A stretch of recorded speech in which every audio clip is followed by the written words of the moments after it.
दिली। माजी आमदार रवींद्र धंगेकर यांनी केलेले आरोप केंद्रीय राज्यमंत्री मुरलीधर मोहोळ यांनी फेटाळून लावले आहेत। मोहोळ महापौर असताना ते बिल्डरची गाडी वापरत होते असा आरोप धंगेकरांनी केला। हा आरोप फेटाळून लावत मोहोळ यांनी धंगेकरांना जोरदार प्रत्युत्तर दिलं। महापौर पदावर असताना स्वतःचीच गाडी वापरली असं त्यांनी सांगितलं।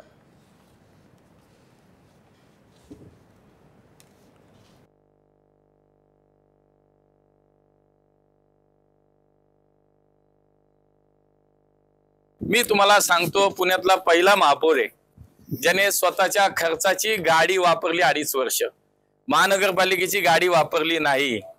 राहिला विषय बडेकरांच्या नावाची गाडी कुठली आहे? बडेकर प्रॉपर्टीज। माझ्या लोकसभेच्या निवडणुकीच्या प्रतिज्ञापत्रामध्ये मी स्पष्ट दिलंय की मी या पार्टनरशिप मध्ये मी पार्टनर आहे। त्या पार्टनरशिप मधली माझी गाडी मी वापरली, मी स्वतःची गाडी वापरली, स्वतःचं इंधन वापरलं। अरे बाबा, इतका कृतज्ञ का होताय? पुणेकरांना अभिमान वाटला पाहिजे आणि वाटतो की एक महापौर असा मिळाला ज्यांनी स्वतःची गाडी 2.5 वर्ष वापरली।